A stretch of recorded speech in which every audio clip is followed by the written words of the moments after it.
စုတုသက်စနစ်ဆိုတာဟာဒါတော့ဆရာပေးထားတဲ့နာမည်ပါစုတုသက်စနစ်ဆိုတာရှေးတုန်းကဆရာကနမူနာထားပြောရင်ကျောင်းစံထားဆရာတော်ဘုရားကြီးပြောတယ်ကျောင်းစံထားတို့ဘာလို့ဆရာကြီးတွေမှာသူတို့ရဲ့စဉ်းစားတဲ့အခါမှာအဲ့ဒီအချက်ကလေးတွေပါခဲ့တယ်ဆိုတာကိုစဉ်းစားမိပါတယ်ဒါပေမဲ့ဒီဟာမျိုးကိုစနစ်တကျထုတ်ပြတာတွေဘာတွေတော့မရှိခဲ့ဘူးဗျာအခုနောက်ပိုင်းမှာဆရာကြီးဥပုသ်စိန်တို့ဥပုလတ်တို့ဆိုတဲ့မြန်မာပညာရှိကြီးတွေသူတို့စဉ်းစားတယ်အဲ့ဒါမျိုးလေးတွေသူတို့ဒီနည်းတွေကိုပြောခဲ့ပါတယ်စဉ်းစားခဲ့တယ်ဗျာနော်ကတ္တနဲ့ငါတတူတဲ့စတဲ့ညတဲ့ဒါတွေတတနတပတ္တမတဲ့ဥပုသ်စိန်တို့ဥပုလတ်တို့ပြောတာပေါ့ဒါမဲ့အကုန်လုံးတစုတယုံတဲ့သိပြီးပေါ်ပြောတာတွေမရှိခဲ့ဘူးကြုံတဲ့အခါတိုက်ဆိုင်တဲ့အခါမှာပြောတာလေးတွေရှိတယ်အမတန်အကုန်လုံးစုံစုံစီးစီးပြောခဲ့တာကတော့ဆရာတော်ဥကောတန်လဆိုတာနော်သူကဗြဟ္မနိရုဒ္ဓိနေယသင်္ဃဟကျမ်းလို့ခေါ်တဲ့မြန်မာစလုံးပေါင်းပြောင်းထုံးကျမ်းဆိုတာဗြဟ္မနိရုဒ္ဓိနေယသင်္ဃဟကျမ်းနော်မြန်မာစလုံးပေါင်းပြောင်းထုံးကျမ်းဆိုတာကိုပြုစုခဲ့တယ်ဗျာသူကဒီအရင်တော့ကတော့ဖျားပြူတိုက်မှာရှင်ဝါသစ္စာဆိုတဲ့တပြေကံပရိကြီးနှိမ့်တဲ့ပြုစုတဲ့ဆရာတော်ရှင်ဝါသစ္စာသူတဲ့တရင်သုံးပေါ်ပေါ့နော်သူတို့အဖော်တွေပေါ့တရင်သုံးပေါ်တွေအဲ့တော့ဒီရှင်ဝါသစ္စာဆိုတာလည်းပဲတပြေကံပရိကြီးနှိမ့်တဲ့ရေးပြီးတော့မှအမှန်နာမည်ကြီးတာအမှန်တော်တဲ့ဆရာတော်ပဲဆိုသိတယ်ဘောတွေလည်းပဲထူးထူးခြားခြားဘောတွေရခဲ့တာပါပဲစတော်တယ်နော်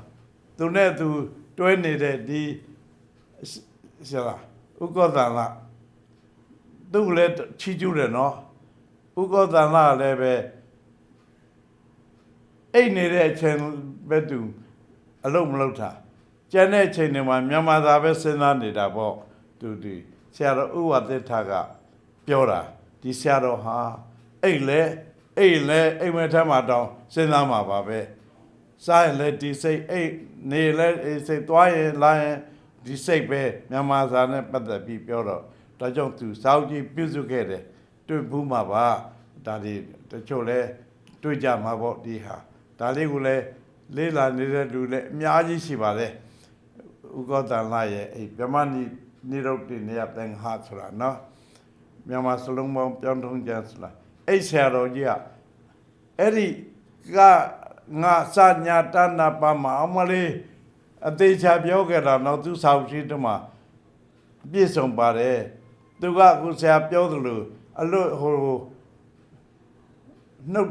တ်နဲ့ပြောနေတာလည်းမဟုတ်နော်အကိုးကားတွေနဲ့ပြုတ်ကြပြလင်္ကာတွေထဲမှာပါတဲ့ကတ္တနဲ့ငတ်တဲ့စတဲ့ညတဲ့တတ္တနတ်တဲ့ပတ္တမတဲ့ဒူရာတွေကိုကိုးတွေနဲ့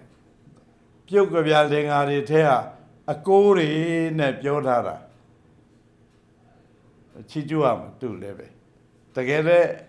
တော်တဲ့ပုဂ္ဂိုလ်ပါကတ္တငတ်တဲ့စတဲ့ညတဲ့တတ္တဒါမဲ့ဆရာကတော့ကိုဟာကိုဒါကိုစုတုသစနစ်လို့ခေါ်တယ်ဆရာကလည်းဒီဥက္ကောတန်လဆရာနီးကိုရတာလည်းမဟုတ်ဘူးနော်ဥက္ကောတန်လနဲ့ဆရာမသိလည်းမသိပါဘူးအပြင်မှာလည်းမသိဘူးဆက်တယ်မဆက်တယ်ဘူးပါဘူးနောက်တော့မှ1983ခုနှစ်လောက်မြန်မာသားအဖွဲ့ကိုအရင်တော့ကမြန်မာသားအဖွဲ့ကို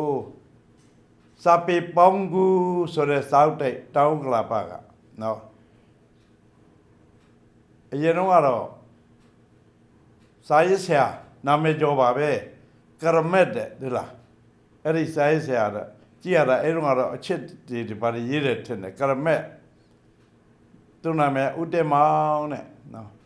သူကအဲ့ဆရာတော်ကြီးကိုကြီးညိုလို့သူ့ပုံလိုက်တက်ကအလကားလိုရိုက်ထားတော့အကုန်ခံပြီးတော့စောက်ကအထူးကြီးပဲ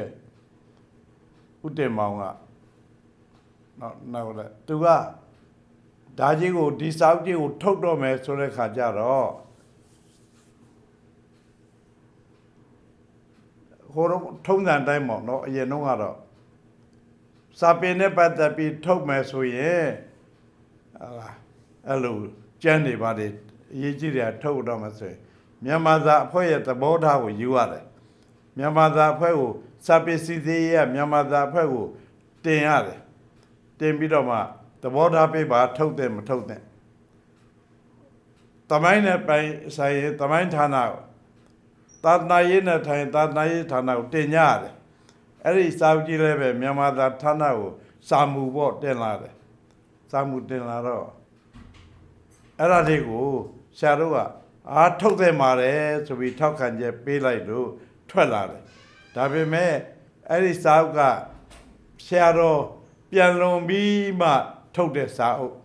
ဆိုတော့တကယ်လို့ဒါဆရာတော်ရှိရင်ဒီတတ်ရဖြစ်မယ်အခုတော့နည်းနည်းဟိုတတ်ရမှုအားနည်းတယ်နော်အဲ့တချို့နေရာတွေမှာတနေရာမှာဖော်ပြထားခဲ့တယ်ဒါလေးကနောက်တနေရာရောက်ချင်ရောက်နေတယ်အဲ့လိုဟာမျိုးလေးတွေရှိနေတယ်မပြင်နိုင်တော့ဘူးပေါ့နော်ဆရာဘယ်လိုလဲဟောမပြင်နိုင်ဘူးမပြင်နိုင်တော့ဘူးသူကလည်းအဲ့ဒါလေးကိုလုတ်ခဲ့ပြီးတော့ထားခဲ့ရတာသူတစ်ချိန်တော့လုံမလို့ဆိုတဲ့အစ်စ်လောက်ထိတော့တော်တော်များတယ်သို့တော့ခုနရှင်ဝါသစ်ထကသူတရင်တုံးပေါ်ဖြစ်တဲ့ရှင်ကောသလကိုဥကောသလကိုသူအမှတ်တရဖြစ်နေလေးစားတဲ့အနေနဲ့အဲ့ဒီခုနေဆရာတော်ဥကောသလပြန်လုံတော်မူပြီးမှထုတ်တာဗျနော်ပတ်စံလေးအလူတိုင်းကားတွေဘာလို့ရှိမှာပေါ့နော်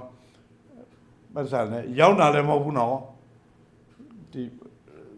သက်ဆိုင်ရာစာပေဆိုင်ဟိုနင်းတွေပါတွေကိုလှူတယ်ဗျာစောက်ကြည့်နော်လှူတယ်ဆရာတော့အဲ့ဒီဥတ္တမောင်ကကရမက်ကဆရာတီးဖြတ်ဖို့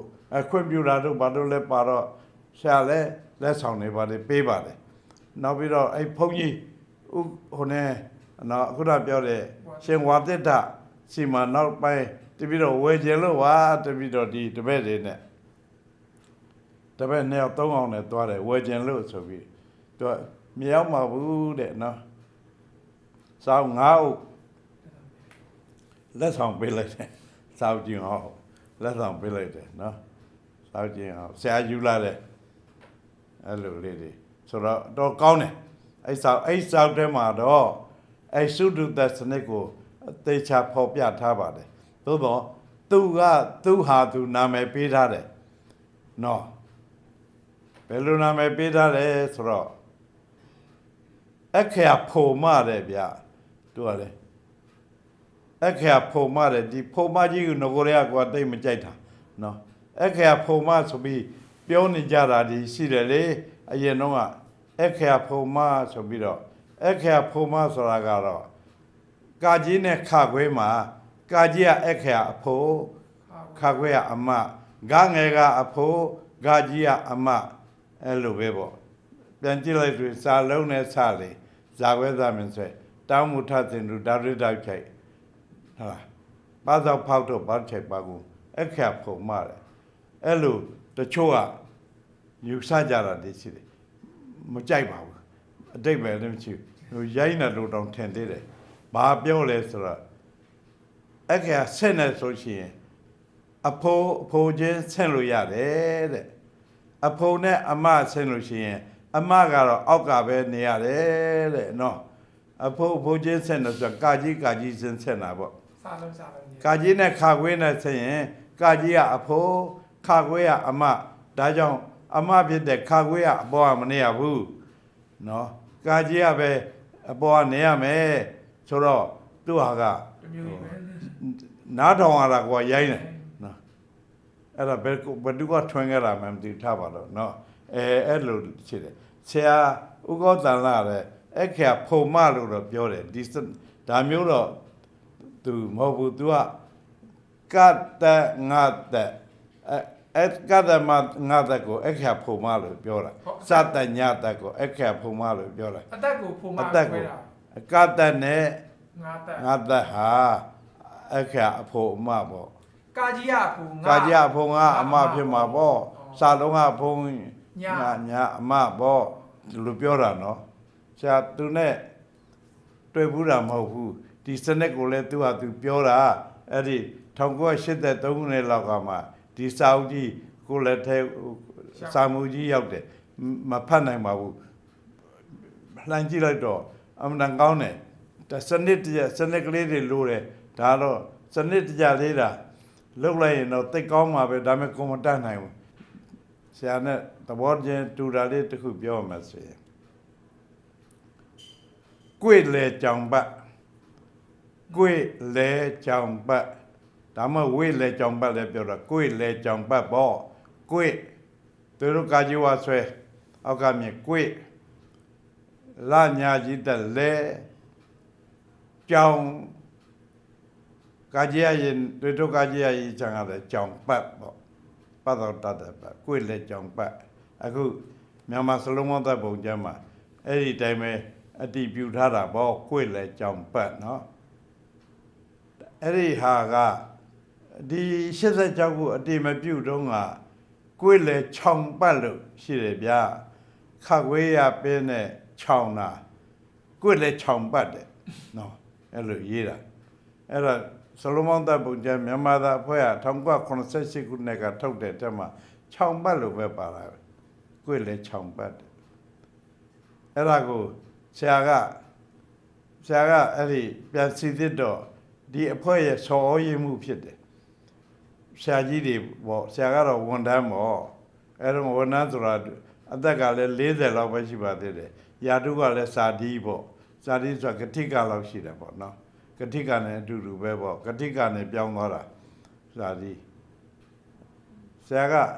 ကိုယ်လည်းကြောင်ပတ်လို့ကာကြီးရရင်နဲ့ရေးတင်ပါတယ်ဆိုပြီးတော့တင်ပြတယ်အဲ့ဒီဆရာကြီးတယောက်ကမာခြောင်ကမှမှန်တာပေါ့အဲ့လိုပြောတယ်ကိုယ်ဆိုတာကိုယ်ပေါ့နော်ကိုယ်မှာလဲနေတယ်ခြောင်မှာခြောင်စားကြောင်မောက်နာခြောင်မောက်နော်စကိုင်းခြောင်တို့ဘာလို့ဆက်ခြောင်စကိုင်းကခြောင်နေပါလေကိုယ်မှာလဲနေတယ်ခြောင်မှာပတ်နေတယ်ဆိုတော့ကိုယ်ကနံ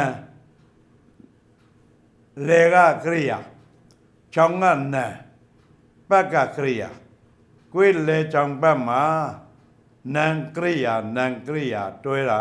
ဆိုပြီးတော့အဲ့လိုဆရာကြီးတယောက်ကပြောတယ်ဒါနဲ့ဆရာက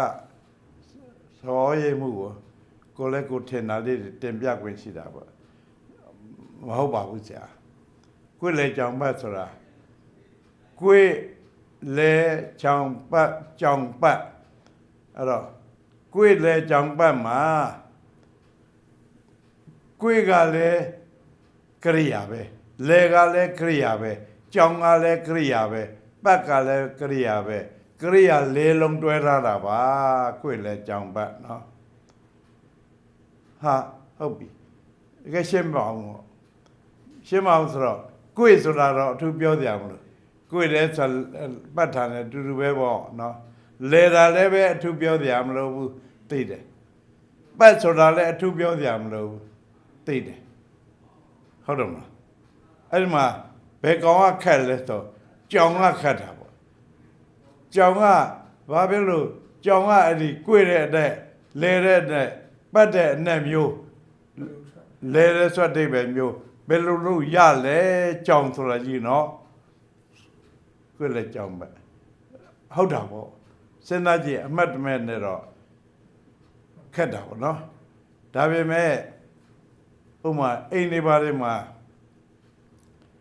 တကယ်လို့အိမ်ကအကျွေကြီးမဟုတ်ဘူးအထက်မှာအထက်တွေပါလေလုတ်တဲ့ခါကျတော့ကြောင်လိန်လေကားလေးနဲ့တက်ရတာရှိတယ်မလားကြောင်လိန်လေကားဆိုတော့လိန်နဲ့လေကားလေးပေါ့လိန်ပတ်ပြီးတော့ရစ်ပတ်ပြီးတော့ထားတဲ့လေကားပေါ့ဟိုတရဝါကြောင်နဲ့မဆိုင်ဘူးနော် တရားဝါကြောင်းနဲ့မဆိုင်ဘူးဒါပေမဲ့တရားဝါကြောင်းနဲ့ဆိုင်တာလေးလည်းပြောအောင်မယ်အဲ့ဒါတရားဝါကြောင်းနဲ့မဆိုင်ဘူးလေကွေ့ပတ်ပြီးတော့မလဲပြီးတော့တက်သွားလို့ ကြောင်းလေ ကြောင်လိန်လေကားလို့ခေါ်တာလိန်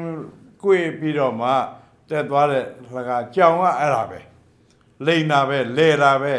ဟုတ်တယ်မလားကြောင်ဆိုတာအဲ့ဒါလေးကလိန်တာပတ်တာကိုပြောချင်တာနော်ဒါကြောင့်မို့ဒီကောင်ဟုတ်လား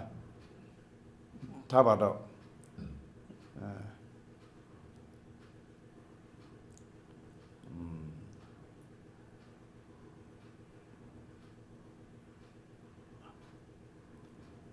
ဦးလေလေနဲ့လို့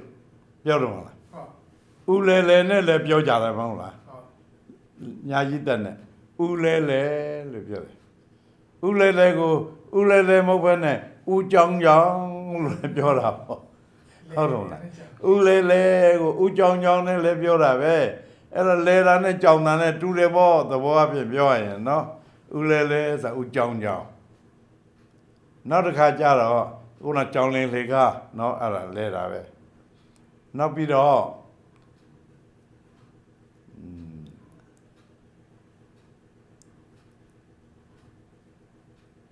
လှကျင်လုံးလို့သွားကိုတက်ရည်စည်းကမ်းလှကျင်လုံးလို့တကြောင်တိုက်တကြောင်တိုက် ရေးစည်းကမ်းပြုလိုက် ရည်စည်းကမ်းပြုလိုက်လှကျင်လုံးတကြောင်တိုက်အားခါတဲ့စိတ်သက်တော့မှာနော်ကိုအမျိုးသားနဲ့တွေ့ကျင်တော့လဲတကြောင်တိုက်တကြောင်ဆိုတာကြောင်သတ္တိဘေးကိုတကယ်တော့ကြောင်လေးတွေဟာမျိုးပဲနော်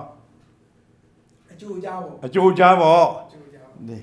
လေတဲ့ကွေ့နေတဲ့နေရာလေးတကြောင်ခေါ်တာပေါ့နော်တကြောင်ဆိုတာလေတဲ့ပတ်လေနေတဲ့ဟိုနေရာလေးပေါ့ဟုတ်တယ်မလားအဲ့ဒီနေရာလေးကိုတကြောင်ခေါ်တာပေါ့နော်တကြောင်တိုက်တယ်အဲ့ဒါကျိုးသားပန်းသာ